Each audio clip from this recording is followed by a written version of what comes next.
To say the forest was scary would be like saying Kakashi had an attitude problem. In other words, an understatement. Obito looked over the forest, wondering what was so dangerous that the forest had to be caged. Nothing on the outside was particularly menacing. There was just a presence about the forest that screamed death. Maybe that's where it got its name from. That, or people who had actually died there. Not a good train of thought. Obito looked around at the other genin, each one showing the same fear he felt. The only person that didn't seem afraid was Naruto. Studying Naruto from the corner of his eye, Obito saw no evident signs of distress. In fact, Naruto's mouth was curled upwards in what appeared to be a smile.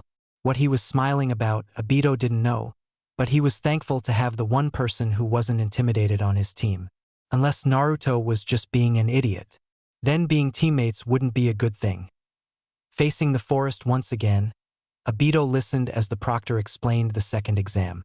The rules seemed pretty simple. Each team would get a scroll that was either earth or heaven, and they could not open the scroll under any circumstances. They would have to battle to get the opposite scroll from their opponent. After they had both scrolls, they would make their way to the fort in the center of the forest.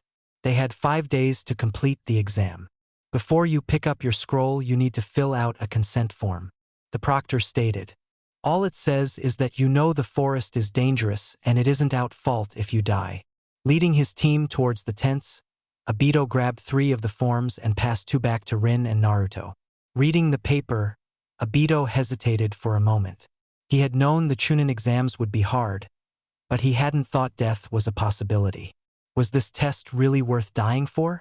Was becoming a Chunin important enough to him that he would risk death? It was no wonder Minato had been so worried about them taking the exams while injured. Ignoring the increasing fear, Obito signed his name before he could find new reasons to doubt. Naruto had already signed his and looked confident of his decision, but Rin was still hesitating. If Rin didn't sign the form, then they wouldn't be able to participate in the exam. As much as he wanted to become a Chunin, Obito was going to pressure Rin into signing the form. If she wasn't ready to risk her life in the exam, then he wasn't going to try to force her to. Rin drew in a deep breath. Her hand was shaking as she signed her form. Heading back into the tent, Obito held his breath as they were handed a heaven scroll. The 3 genins stood in front of the entrance to the Forest of Death alone, the teams having all been sent to different entrances. The next few days were sure to be some of the hardest in their lives, and it started when the gates before them opened. A part of Obito was dreading the gates opening, and another part was a little excited. If they made it through the forest, he had only one more step before he became a Chunin, and he couldn't wait. We should have a basic plan before the gates open, Naruto said. Obito nodded. We don't know what kind of plants or animals are in the forest, which means the only thing we can plan for is our battles against others' teams. We won't be able to know if a team has earth or heaven until after we confront them. Rin was looking at the top of the fence. We need to be cautious. We can't just go attacking every team we come across. What's the best way to find out what scroll a team has without starting a fight? No one answered immediately. After a stretch of silence, Naruto made a suggestion. As stupid as it sounds, why don't we just ask what scroll they have? If we have the same scroll as the other team, then we both part ways. If we have different scrolls, we battle. Asking outright seemed crazy, but then so did engaging in battle with every team they came across. We should try to avoid teams that look stronger than us, Rin said. Obito and Naruto nodded in agreement. Time dragged on as they waited for the gates to open. When Obito heard the distant clang of the bell signaling the start of the exam, he felt relieved. The forest couldn't be worse than what he had been able to conjure up in his imagination in the past few minutes. The gates slid open slowly, giving them only a small glimpse of the forest at first. When the gates were opened completely, Obito took a quick survey of the forest. From what he could tell, it didn't look particularly scary, just a little dark. Nothing about it looked anomalous. Naruto entered the forest first, Obito and Rin on his heels. They were only a few feet into the forest when Obito heard a loud clang. Behind him, turning around, he saw that the gate had been shut. They were locked in. It looks like the only way out is to make it to the center, Rin's voice was a pitch higher than normal. Still not worried, Obito took the lead from Naruto. He didn't know where he was heading, but it only made sense to head into the forest. We should have someone keeping an eye out for enemy shinobi, Obito suggested. Naruto volunteered. While it was nice that Naruto was taking responsibilities and helping their team, it seemed that Naruto was more withdrawn than he had been the first week he was there. Obito didn't know what had happened, but it seemed to have started when Naruto found out about the damage to his arm. The day after they got back, he followed Naruto to the training grounds. For hours, Naruto tried to use that water shield jutsu, but it never worked properly. A few times he had managed to make a wall appear, but it was never as strong as it had been the first time he did it while training with Minato. Obito felt bad that Naruto's element was water, because from what he could understand, the damage to his arm mostly affected his chakra control. If he were to use an element where the control wasn't based in his hands, like fire, wind, and earth, then he would be able to perform jutsus with only a slight problem. The further they went into the forest, the thicker the trees became. While they didn't encounter any shinobi, they did have to fight a swarm of some kind of hybrid bug. Rin did most of the work, using her knowledge of medical herbs to figure out the bug's weaknesses. Of course, their weakness was some kind of gas that stunk and had a lingering smell. There's a team about a mile ahead of us. Naruto alerted them. They aren't moving. Should we approach them? Obito could already feel the excitement of having their first fight. As much as he hated death, there was something thrilling about having a battle. We have to start somewhere, was all Naruto said before picking up his speed. Rin went ahead of Naruto, giving that she was going to be the biggest part of the upcoming battles. Several yards from the other genin team, they stopped. Naruto took a moment to look for traps before announcing that it was clear. Keeping their guard up, they entered the small clearing.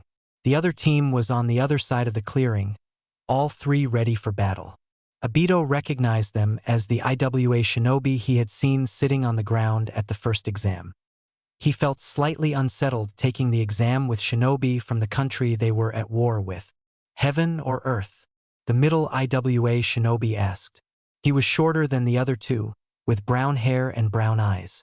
The one on the right of him had red hair and black eyes, and the other had black hair with green eyes. From their positioning, it appeared that the middle shinobi was regarded as the leader of the team. Obito didn't appreciate being the one questioned instead of the questioner. Naruto answered the IWA shinobi. Heaven. The middle one grimaced. Same. Ah, no battle. I was looking forward to getting the Earth Scroll. Obito complained. The shinobi on the left stepped forward. You're lucky we have the same scroll. He spoke in a chilling tone. If you fought against us, you wouldn't have one. A shiver went down Obito's spine. The IWA genin paid no heed to them as they turned and left the clearing. Something's not right about them, Rin whispered. Obito couldn't help but agree. That one guy had really freaked him out. It wasn't what he said so much as how he said it. Even with them having the same scroll, the IWA shinobi were a team they needed to be cautious about. 5 hours later, Rin suggested they set a trap. It went against their question's first, attacking second plan, but there was a chance they could get lucky.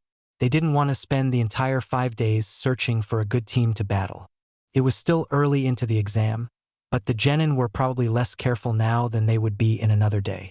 Obito worked with Rin laying down the traps, while Naruto kept guard. After the explosives were set up, Rin cast a genjutsu around the area to make it appear undisturbed. If another shinobi came by, all they would see was shrubbery. Obito hid himself in the branches of one of the trees. With nothing to do but wait, time went by slowly.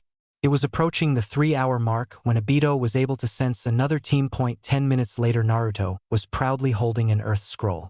The genin team from Shimo easily fell prey to their trap. The team was intellectually smart, which was why they passed the first exam, but the team was lacking in battle skills. Naruto put the Earth Scroll into his weapon pouch. Rin was holding the Heaven Scroll. Team Awesome, as Obito had decided to call them, resumed their trek to the center of the forest. It was only a few hours in and they already had both scrolls. Naruto went ahead of them to scout out the area, leaving Rin and Obito alone. We still need to be careful, Rin warned. We can't let anyone know we have both scrolls, because then anyone could fight against us. If someone asks, we are going to tell them what our original scroll was. There's no need to fight if we don't have to. Rin suddenly looked worried. There's a team heading our way from the left. From their pace, I think they're coming here to fight. Not having any time to prepare traps, Rin and Obito did as the IWA team did to them. They lined up by the tree line and waited for the approaching team. I think it's the IWA shinobi from earlier. They must have found out we have both scrolls and are now coming to get the Earth Scroll. Rin had barely finished her sentence before a burst of fire shot towards them. As much as he hated to admit it, Kakashi was bored. He had no missions and no friends. The only people he ever talked to were his teammates, and all of them were busy. Even Minato was busy. He didn't say what he was doing, but Kakashi was sure it had to do with his girlfriend. Minato was probably trying to make up for being caught up in work for the past few weeks. From what Kakashi knew of Kushina, he knew that she wouldn't be too happy with the lack of time spent with her boyfriend. Not having anything else to do, Kakashi made his way to the bookstore. Maybe they had something good to read there. He was so bored he could read just about anything. The fire had come from behind them, not in front of them.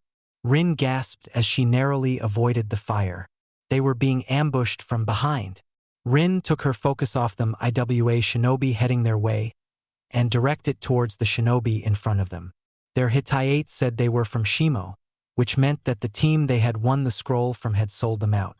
Knowing she was an easy target on the ground, Rin made her way into the trees. Looking down, she saw that Obito was gone. Dread filled her. Obito wouldn't be able to do much to fight right now. Hopefully the shinobi went after her instead. One of the boys and the girl followed her into the trees, but the third ran into the forest, probably after Obito. The Shimo male shinobi sent a wave of water at her. She jumped to a higher branch to avoid the attack. She wasn't good elemental jutsus yet, but she could use genjutsus. She formed the hand seals and concentrated. Her goal was to cast an illusion on the forest and have the shinobi wander in the wrong direction. Then she would go after Obito. Nolak. One of the shinobi fell under the illusion, but the other released him. Jumping to another tree branch, Rin tried a small earth jutsu to shake the earth, trying to throw the genin's balance off enough for her to be able to hit them using taijutsu. The girl, the stronger of the two, sent another wave of water towards her, this time with the boy adding his own electricity to it. Knowing the danger of the elemental mix, Rin tried to jump higher, but got caught in her own jutsu. The rumbling earth threw her towards the ground. Gasping in pain, Rin looked up to see the genin jumping down to approach her. The male was almost at the bottom of the tree when bolt of lightning set the tree on fire. Rin looked behind her and saw the three IWA shinobi from earlier. While the red-haired one helped her to her feet, the other two fought against the Shimo shinobi. Rin watched, amazed at their skill. The IWA genin left the Shimo genin unconscious, but alive. Reaching into their pouch, the IWA genin leader pulled out an earth scroll. Eureka! The middle shinobi grinned. Rin looked at them, confused. They weren't giving off the same attitude they had earlier. The leader put the scroll in his pouch and walked over to her. Are you okay? He sounded like he was actually concerned. Oh yes, Rin stuttered out. The leader cocked his head to the side. The black-haired shinobi that had frightened her took a step toward her. Are you sure? Because you don't sound it. Why were they acting concerned about her? A few hours ago, these very same people had spoken to her in a scary way, not to mention they were IWA shinobi. Yet here they were asking if she was okay. Why did you help me after practically threatening my team earlier? Rin found her courage. The leader looked confused for a second, his face brightening in realization. Then his expression turned sheepish. Oh, sorry about that. He rubbed the back of his neck. See, you were the third team we encountered, and you all had the Heaven Scroll. Daisuke was getting tired of it all and thought it would be more entertaining if he frightened the other teams. The one called Daisuke smiled at her. I was frustrated that we were only finding Heaven Scrolls. I mean, what are the odds of finding 3 teams with the Heaven Scroll and none with the Earth? The leader turned back to the unconscious Shimo genin. We didn't see where the third and you teammate headed off to. Do you have any idea where your friend would go first? She had almost forgotten about Obito, and Naruto was still out there in the woods somewhere too. There weren't any signs of shinobi on the path in front of them, but Naruto laid a few traps anyway. The traps weren't to stop anyone more than to alert their own team to their presence. Turning around, Naruto headed back to where he left his team. There was a small presence to his left, which slowly grew bigger. He knew the feel of the person. It was Obito. Changing course, Naruto hurried over to where he knew Obito was heading. Naruto used his ability to feel chakra to see the condition Obito was in. He was being followed by someone. Obito came into his view. Naruto saw Obito make the hand seals for a fire jutsu. The fire was weak, but it had the desired effect of giving Obito a chance to run. The other shinobi shot a blast of fire back at Obito. He dodged, but it was clear that Obito was exhausted. He had probably been doing the weak fire jutsu repeatedly for a while now. Naruto was still a bit of a distance away, the trees being thicker and more difficult to run through. Obito barely dodged the next attack from the enemy shinobi. Naruto saw the panicked look on his face when he realized he had been backed into a tree. The enemy shinobi made the hand signs for another fire jutsu. Naruto acted without thinking. He jumped in front of Obito and made the hand signs for a water jutsu. He allowed his hands to go at their normal pace, which gave him the edge. As the water wall formed in front of him, pain shot down his arm and the water fell. Gasping for air, Naruto saw the fire coming towards him. Without the ability to use water jutsu, and with the speed that the jutsu was coming towards them, he had no choice. Ignoring the pain in his arm, Naruto made the hand seals for Keton, Gokakyu no Jutsu. Fire met fire in enough time to save Naruto and Obito from the attack. Naruto moved into the smoke from the fire and attacked the shinobi with taijutsu. The shinobi had been well trained in ninjutsu, but his taijutsu was lacking. Naruto hit him with an uppercut to his jaw that left the shinobi gasping for air on the ground. A jab to the face and the shinobi was knocked out. Naruto went back to the tree he had left Obito on, hoping the kid was okay. Naruto was met with a wide-eyed, gaping Uchiha. Not only was Obito okay, but he had witnessed Naruto use a fire jutsu.